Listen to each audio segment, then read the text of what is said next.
Olá, seja bem-vindo a mais uma aula do Vem Segue-me da Escola Dominical. O meu nome é Douglas e hoje nós vamos aprender que, depois da morte e ressurreição do Salvador Jesus Cristo, ele visitou o continente americano. Esse vídeo provavelmente é o mais importante do ano. Isso porque a lição é a mais importante do ano. Se você não leu essa lição, convido a ler essa lição e depois assistir a esse vídeo. A aula de hoje compreende o ponto central do livro de Mórmon. Isso porque na lição de hoje nós vamos ver que o ponto central do livro de Mórmon está baseado na leitura dos capítulos que foi designado durante essa semana, que são os capítulos 8, 9, 10 e 11 de Terceiro Néfi. Esses capítulos são muito importantes porque eles compreendem a maior parte relevante do livro de Mórmon. Como é óbvio, todo livro tem a sua importância e todos os capítulos e todos os livros de todos aqueles que escreveram no livro de Mórmon têm a sua importância. Entretanto, é em Terceiro Néfi, em especial nos capítulos 8 a 11, que nós aprendemos sobre o que os profetas profetizaram a respeito da vinda do Salvador Jesus Cristo, da sua morte e do seu aparecimento no continente americano. Então, se você não leu esses capítulos, eu sugiro que você pause esse vídeo, leia esses capítulos e depois assista esse vídeo como complemento. No capítulo 8, nós aprendemos sobre os sinais que atestaram a morte do Salvador Jesus Cristo, lá no Oriente. Os sinais da morte do Salvador Jesus Cristo foi profetizado pelo profeta Samuel, mais conhecido como Samuel o Lamanita, nos capítulos anteriores aos que nós lemos durante essa semana. Então Samuel, ele foi enviado pelo Senhor com o principal propósito de pregar ao povo arrependimento, como é óbvio, mas também sobre os sinais do nascimento do Salvador e da sua morte também. O profeta Samuel, inclusive, ensinou que haveriam dias em total escuridão após a morte do Salvador Jesus Cristo e que esses sinais serviriam como prova para aqueles que não acreditassem na morte do Salvador. Infelizmente, como nós lemos, muitos nefitas não acreditaram na vinda do Salvador e muitos deles sequer acreditavam que viria um Salvador ou que ele apareceria para eles lá no continente americano, que nós conhecemos hoje. O profeta Samuel, assim como os outros, foi perseguido pelas duras palavras que disse ao povo nefita em especial. Isso porque Samuel Lamanita foi o profeta que profetizou a destruição do povo nefita. Diferentemente dos outros que pregavam arrependimento e falavam sobre a destruição do povo de maneira mais generalizada, Samuel falou de maneira bem clara que se o povo não se arrependesse e não acreditasse em suas palavras, o povo nefita seria morto. Então, no capítulo 8, nós lemos sobre os sinais que aconteceram depois da morte do Salvador Jesus Cristo. Foram terremotos, furacões, e os sinais foram tão espantosos que a grande cidade de Zaraenla incendiou-se. A cidade de Moronia submergiu nas profundezas do mar e a cidade de Moroni foi tomada em terra, como se tivesse virado uma grande montanha.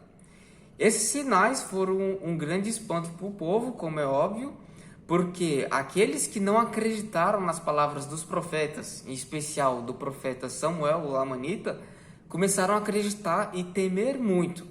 E no final do capítulo nós lemos sobre as lamentações do povo, sobre essas coisas que haviam acontecido. Isso porque, como é óbvio, muitos deles perderam seus entes queridos, aqueles que eram descrentes começaram a crer e ficaram espantados, e muitos se lamentaram por causa da perda de suas terras, das suas casas, dos seus amigos, dos seus familiares. Veja que nós lemos no versículo 24. E em um lugar eles foram ouvidos lamentando-se e dizendo: se nós tivéssemos arrependido antes desse grande e terrível dia, nossos irmãos teriam sido poupados e não teriam sido queimados naquela grande cidade de Zaraenla. Esse capítulo deixa claro sobre a importância dos líderes que nós temos hoje, como os profetas. Os profetas, como nós sabemos, são homens enviados por Deus que recebem revelação dele para advertir o seu povo. Como é óbvio, se todos nós dessemos ouvidos às palavras dos profetas, muitos de nossos erros e muitos de nossos equívocos seriam evitados se nós dessemos ouvidos às simples coisas que eles nos dizem. E todas essas coisas aconteceram durante uma grande escuridão.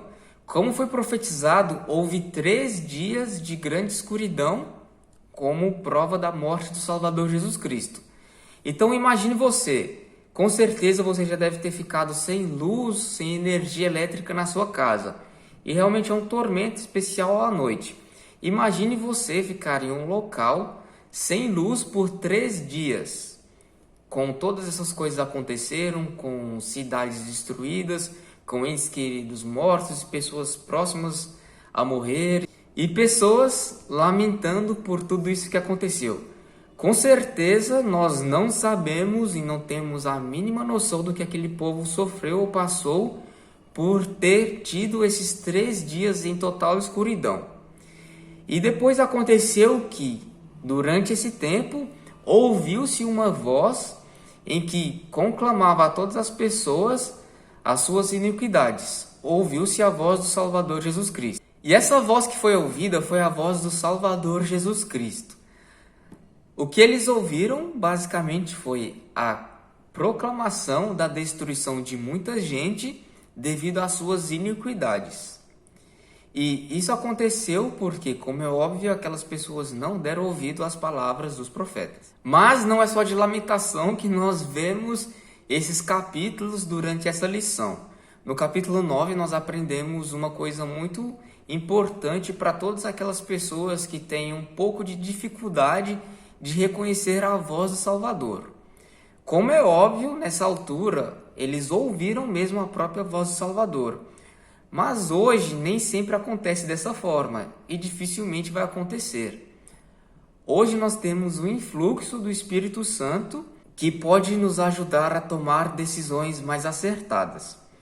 No capítulo 9 nós aprendemos que o Salvador disse que todos aqueles que permitiram e que acreditaram nas suas palavras tiveram parte dele.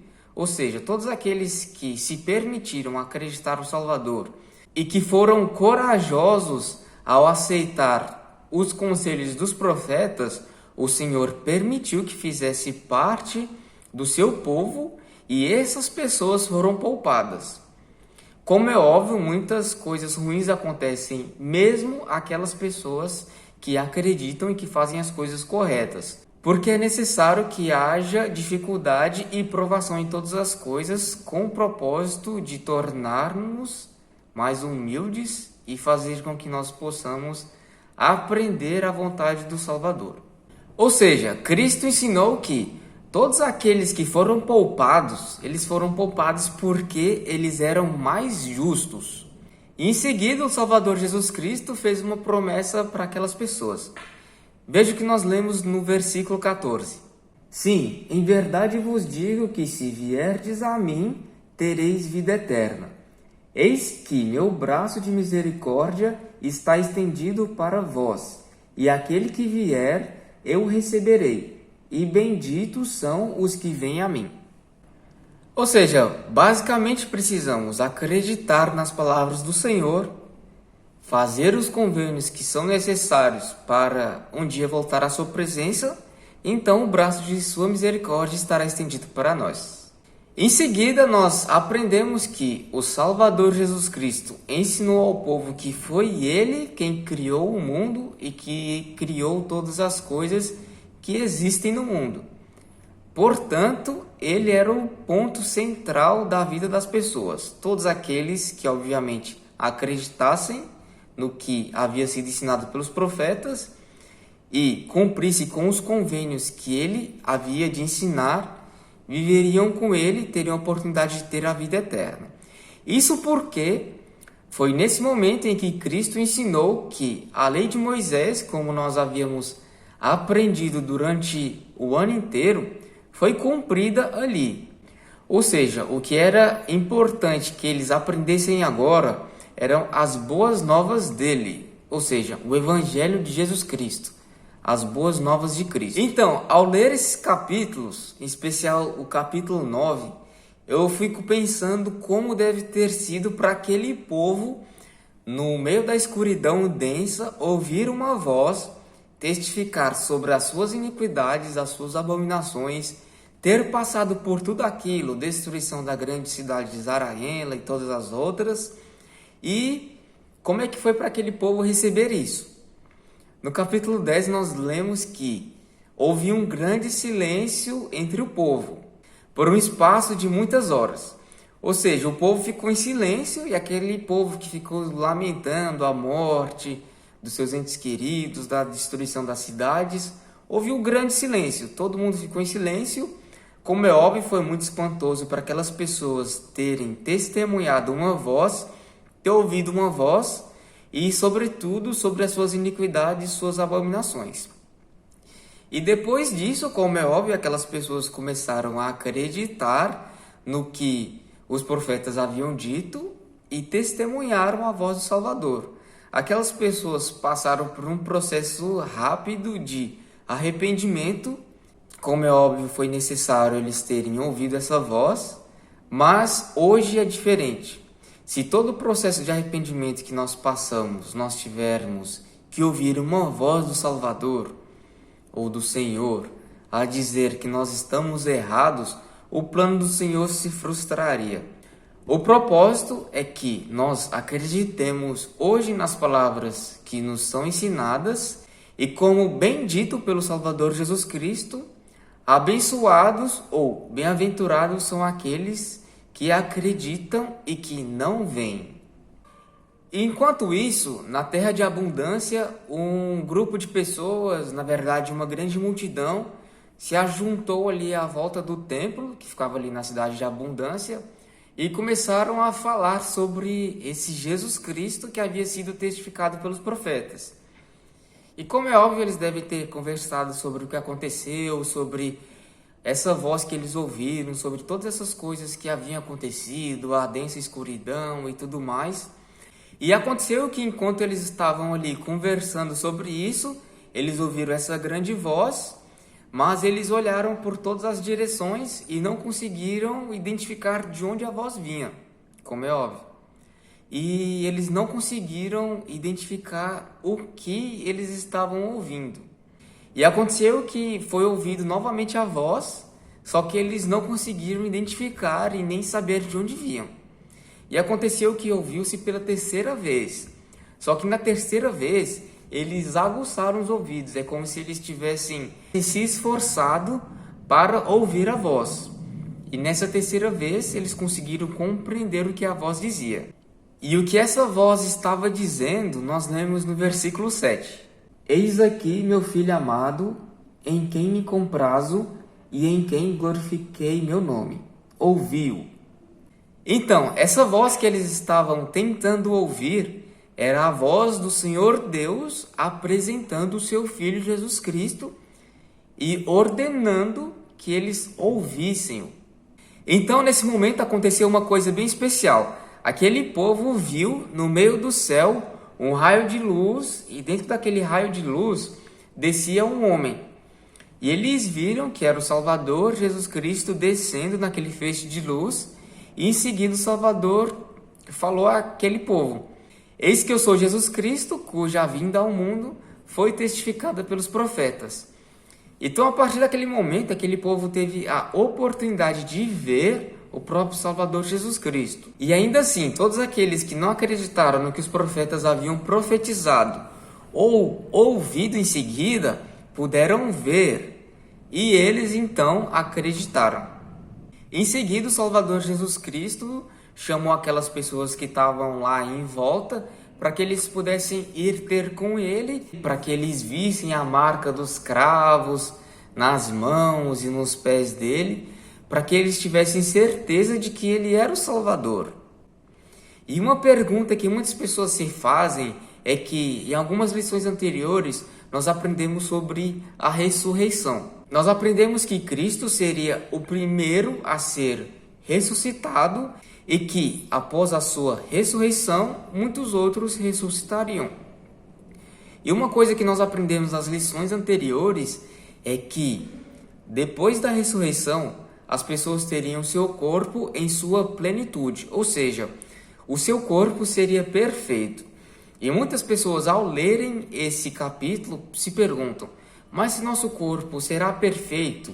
E como disse nas escrituras que nós lemos nos capítulos anteriores, nenhum fio de cabelo se perderia, como o Salvador apareceu com marca nas mãos e nos pés? Isso porque hoje os profetas, os líderes nos ensinam que isso foi necessário para que aquele povo acreditasse que ele realmente era o Salvador Jesus Cristo. Por isso, foi necessário que o Salvador aparecesse para aquele povo e mostrasse as marcas de sua crucificação. Então, depois que ordenado pelo Salvador, as pessoas foram ter com ele e apalparam e foram realmente testificar e testificaram que ele era o Salvador que havia sido profetizado pelos antigos profetas. Então, a partir disso, todos eles começaram a clamar Hosana. Veja o que nós lemos no versículo 17. Hosana, bendito seja o nome do Deus Altíssimo. E lançaram-se aos pés de Jesus e adoraram-no. Essa parte é maravilhosa. Então, aquelas pessoas começaram a clamar Hosana, que numa tradução livre significa salva-nos. Ou seja, eles pediram salvação para ele naquele momento. E como essa parte no livro de Mórmon é o plano central da lição, e em especial de todo o livro de Mórmon, a igreja inclusive fez um filme que foi um relato fantasioso, mas para tentar explicar e tentar mostrar mais ou menos o que se passou durante esse capítulo 11 do livro de Terceiro Nefe. Veja um trecho desse filme que foi feito pela igreja alguns anos atrás, que relata mais ou menos o que aconteceu na leitura desse capítulo.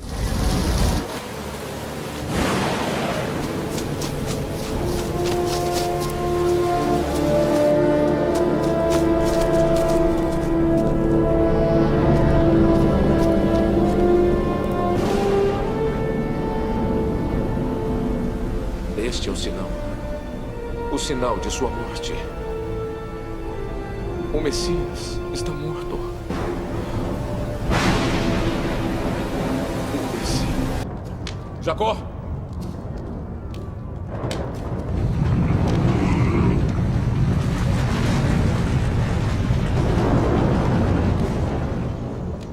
Jacó! Jacó!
Papá Noah. Papá Noah.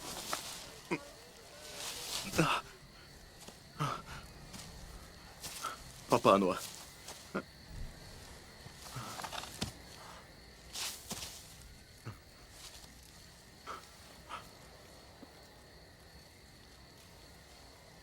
Oh, Deus. Sou indigno de pronunciar teu nome. Mas este homem não fala. E não podes deixá-lo morrer. Se deve haver morte, peço-te que me leves e o deixes viver. Mara. Estou cego, mas sempre verei seu rosto, como se enxergasse com o coração. Leve-me à terra de abundância, para que eu morra perto do templo de nosso Deus.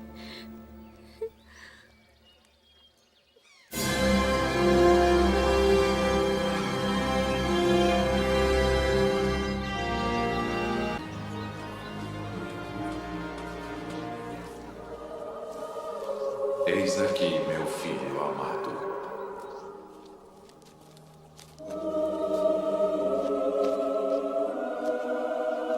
Eis aqui, meu filho amado.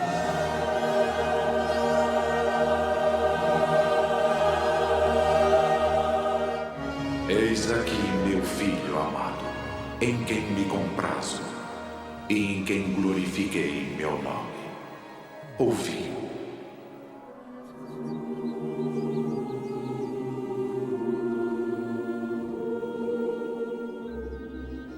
Eis que eu sou Jesus Cristo, cuja vinda ao mundo foi testificada pelos profetas. Eu sou a luz e a vida do mundo. Glorifiquei, ó Pai, tomando sobre mim os pecados do mundo. Levantai-vos e aproximai-vos de mim.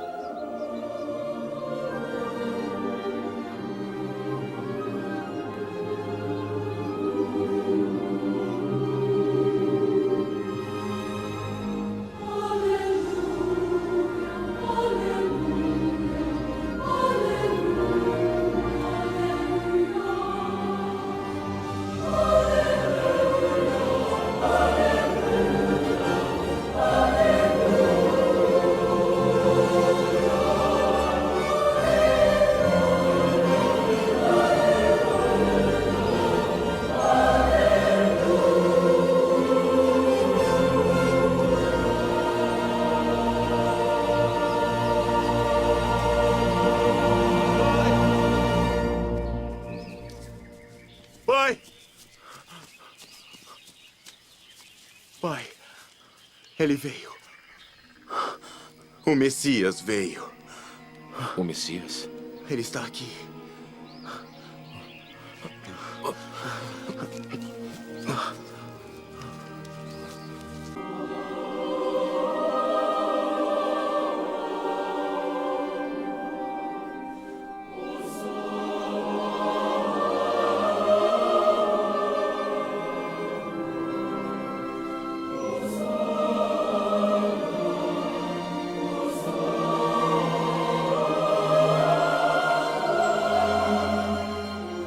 Sois aquele de quem falei.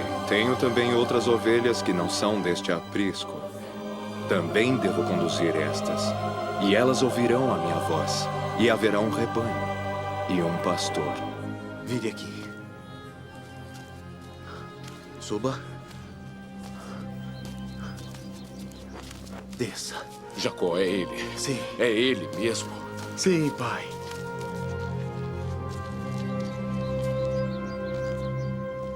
Todos aqueles que se arrependerem e vierem a mim como criancinhas, eu os receberei, pois deles é o reino de Deus.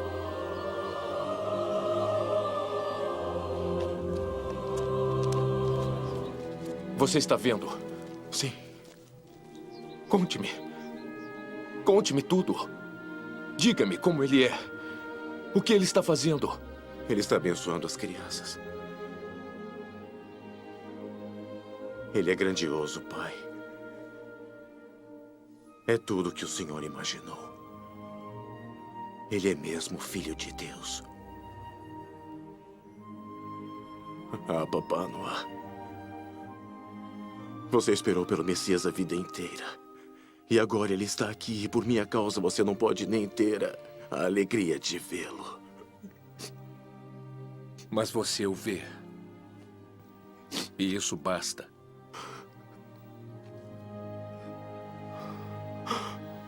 Ela...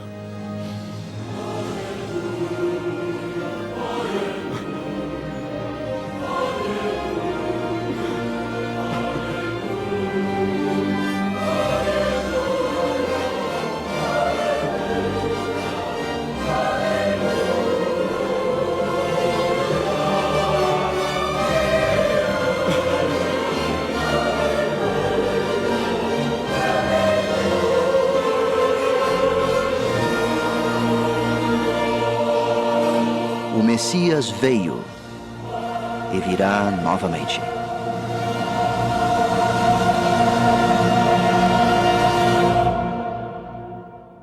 Então esse trecho é bem emocionante. Aí nós vemos como foi mais ou menos a aparição do Salvador para aquele povo e nós vemos um pouco das maravilhas que ele fez entre o povo. E voltando à leitura, nós vemos que o Salvador, ele chamou um daquele povo, da multidão, que era Nefe, só que é o Nefe que é descendente de Elamã, filho de Elamã, e deu autoridade para ele e depois chamou outros e deu autoridade para que eles pudessem levar a igreja do Salvador adiante. Então, da mesma maneira que ele fez lá no Oriente, chamando os apóstolos para que eles pudessem pregar ao povo, para que eles pudessem batizar o povo, da mesma maneira ele fez lá no continente americano. O Salvador chamou Nefe, chamou outros e deu autoridade para eles. E é somente com essa autoridade do sacerdócio que os convênios que nós fazemos com o Salvador, que nós fazemos com o Senhor, como por exemplo o batismo, tem validade. Ou seja, não adianta ser batizado por qualquer pessoa, não adianta ser batizado de qualquer forma. É preciso que a pessoa que vai realizar a ordenança, que vai realizar o batismo, tenha autoridade. Ou seja, essa autoridade é como se fosse uma permissão concedida para determinada pessoa executar determinado convênio, fazer determinada ordenança, cumprir com um convênio.